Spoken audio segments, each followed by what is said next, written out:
سبحان اللہ، اللہ تعالیٰ کتنے کریم ہے کہ توبہ کرنے والے کو اپنا دوست بنا لیتے ہیں. اللہ تیری رحمتوں پہ قربان جائیں. آپ کتنے کریم ہیں، کتنے مہربان ہیں.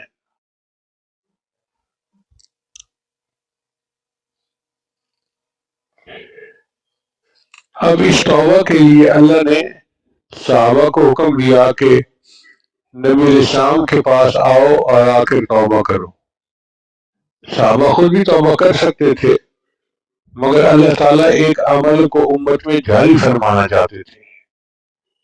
چنانچہ اللہ نے ارشاد فرمایا وَلَوْ أَنَّهُمْ إِذْ ظَلَمُوا أَنفُسَهُمْ جَاءُوكَ، اگر ان لوگوں نے اپنی جانوں پہ ظلم کیا تھا تو ان کو چاہیے تھا کہ یہ آپ کے پاس آتے، فَاسْتَغْفَرُوا اللَّهَ، اللہ کے سامنے استغفار کرتے، وَاسْتَغْفَرَ لَهُمُ الرَّسُولُ، اور اللہ کے رسول بھی ان کے لیے استغفار کرتے، لَوَجَدُوا اللَّهَ تَوَّابًا رَحِيمًا، تو یہ اللہ کو تواب اور رحیم پاتے.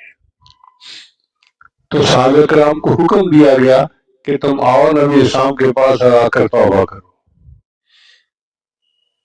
اب یہ عمل صحابہ نے نبی اسلام سے کیا، اور پھر یہ امت صحابہ سے تابعین نے کیا، اور چلتے چلتے یہ عمل آج بھی دنیا میں موجود ہے.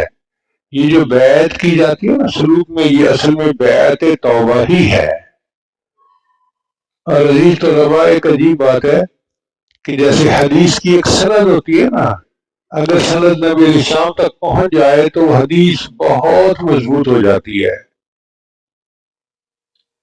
کچھ اعمال ہیں جن کی سند نبی علیہ السلام تک پہنچتی ہے. یہ توبہ کا عمل بھی انہی اعمال میں سے ہے. ہم اپنے شیخ کے ہاتھ میں توبہ کرتے ہیں، انہوں نے اپنے شیخ کے ہاتھ میں، اور یہ سلسلہ اوپر چلتے چلتے صدیق اکبر تک پہنچتا ہے، اور انہوں نے نبی اسلام کے ہاتھوں پر بیعت کی تھی. تو ہمیں خوشی اس بات کی ہے کہ اللہ نے ہمیں ایک ایسے عمل کی توفیق عطا فرمائی جس کی سند متصل ہے، اور اس کی وجہ سے توبہ اللہ جلدی قبول فرما لیتے ہیں.